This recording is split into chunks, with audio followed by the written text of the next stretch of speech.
নমস্কাৰ বন্ধুসকল, আপোনালোক সকলোকে মোৰ ইউটিউব চেনেললৈ স্বাগতম জনাইছোঁ। আজি আমি এডিআৰিৰ বাবে এডিআৰি 3rd গ্ৰেড 4th গ্ৰেডৰ কাৰণে অতি গুৰুত্বপূৰ্ণ কেইটামান প্ৰশ্ন আলোচনা কৰিম। গতিকে আপোনালোকে সম্পূৰ্ণ ভিডিঅ'টো চাই যাব বুলি আশা কৰিলোঁ। লগতে আমি আগৰ ভিডিঅ'টো কেইটামান অতি গুৰুত্বপূৰ্ণ প্ৰশ্ন আলোচনা কৰিছোঁ, সেইকেইটা ভিডিঅ' চাব বুলি আশা কৰিলোঁ। 1 নম্বৰ প্ৰশ্ন হ'ল, হৰপ্পা সংস্কৃতি কি কাৰণে বিখ্যাত আছিল? ক ভাস্কৰ্য, খ নলা নৰ্দমা পদ্ধতি, ক নগৰ পৰিকল্পনা, খ বাগিচা। শুদ্ধটো হ'ব গ নগৰ পৰিকল্পনা। নগৰ পৰিকল্পনাৰ বাবে হৰপ্পা সংস্কৃতি বিখ্যাত আছিল। 2 নম্বৰ প্ৰশ্ন হ'ল, মেঘদূত কোনে লিখিছিল? ক কৌটিল্য, খ কালিদাসে, গ বৰামিহিৰে, খ কলহনে। কোনে মেঘদূত লিখিছিল?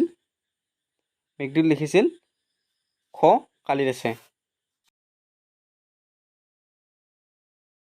3 নম্বৰ প্ৰশ্ন হ'ল, মিৰ জুমলাই অসম আক্ৰমণ কৰাৰ সময়ত আহোম স্বৰ্গদেউ কোন আছিল? ক চুহুংমুং, খ প্ৰতাপ সিংহ, গ জয়ধ্বজ সিংহ, খ চক্ৰধ্বজ সিংহ। শুদ্ধ উত্তৰটো হ'ব গ জয়ধ্বজ সিংহ। 4 নম্বৰ প্ৰশ্নটো হ'ল, চুতীয়াসকলৰ শেষ ৰজাজন কোন আছিল? ক যশপাল, খ বীৰপাল, গ নীতিপাল, খ ইন্দ্ৰপাল। শুদ্ধ উত্তৰটো কোনটো হ'ব? ক নে খ নে গ নে খ? উত্তৰটো হ'ব গ নীতিপাল। 5 নম্বৰ প্ৰশ্নটো হ'ল, কোচসকলৰ মুদ্ৰাক জনা গৈছিল? ক মোহৰ, খ টকা, গ নাৰায়ণী, খ টকা। শুদ্ধটো কোনটো হ'ব? শুদ্ধটো হ'ব গ নাৰায়ণী। কোচসকলৰ মুদ্ৰাক জনা গৈছিল নাৰায়ণী নামেৰে। 6 নম্বৰ প্ৰশ্ন হ'ল, বিখ্যাত ৰাজপুত ৰজা ৰাণীৰ সংঘ ৰজা আছিল? ক মাৰৰ, খ যোধপুৰৰ, গ মেৱাৰৰ, খ বিকানেৰৰ। শুদ্ধটো কোনটো হ'ব? শুদ্ধটো হ'ব গ মেৱাৰৰ।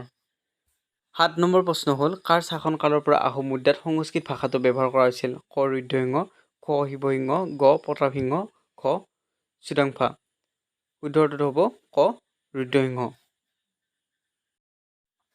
8 নম্বৰ প্ৰশ্নটো হ'ল, প্ৰথম আহোম মুদ্ৰা কোনে প্ৰৱৰ্তন কৰিছিল? ক জয়ধ্বজ সিংহ, খ চক্ৰধ্বজ সিংহ, গ গদাধৰ সিংহ, খ ৰুদ্ৰসিংহ।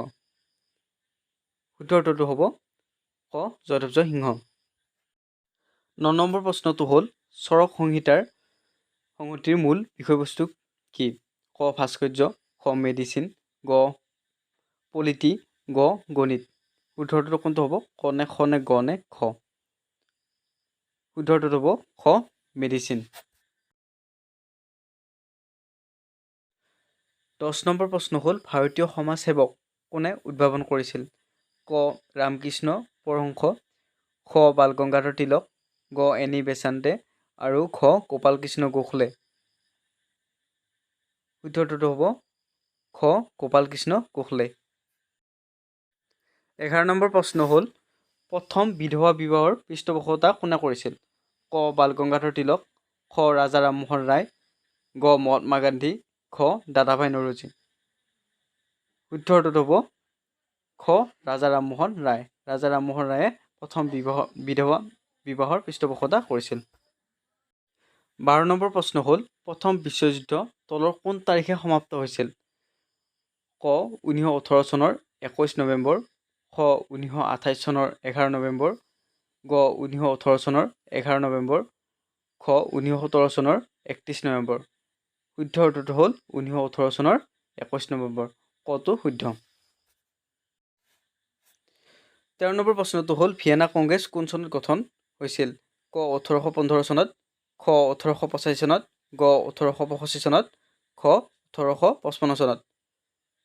শুদ্ধ উত্তৰটো কোনটো হ'বনো? শুদ্ধ উত্তৰটো হ'ব ক 1815 চনত ভিয়েনা কংগ্ৰেছ গঠন হৈছিল। 15 নম্বৰ প্ৰশ্নটো হ'ল, বামুণী কোঁৱৰৰ আহোম নাম কি আছিল? ক চুদাংফা, খ চুজানফা, গ চুবিনফা, খ চুহিংমুং। কোনটো আছিল নো? ক নে খ নে গ নে খ? শুদ্ধটো হ'ব ক চুদাংফা। তেখেতক বামুণী কোঁৱৰ নামেৰে জনা গৈছিল। 15 নম্বৰ প্ৰশ্নটো হ'ল, জয়সাগৰ পুখুৰী কোনে খন্দাইছিল? ক গদাধৰ সিংহ, খ ৰুদ্ৰসিংহ, গ শিৱসিংহ, খ ৰাজেশ্বৰ সিংহ। শুদ্ধ উত্তৰটো কোনটো হ'বনো? ক নে খ নে গ নে খ? শুদ্ধ উত্তৰটো হ'ব খ ৰুদ্ৰসিংহ। ৰুদ্ৰসিংহই মাতৃৰ স্মৃতিত জয়সাগৰ পুখুৰী খন্দাইছিল? 16 নম্বৰ প্ৰশ্নটো হ'ল উমানন্দ মন্দিৰটো কোনে সজাইছিল? ক গদাধৰ সিংহ, খ ৰুদ্ৰসিংহ, গ শিৱসিংহ, খ ৰাজেশ্বৰ সিংহ। শুদ্ধ কোনটো হ'ব আপোনালোকে কমেণ্ট বক্সত জনাব। এইটো আপোনালোকলৈ এৰিলোঁ।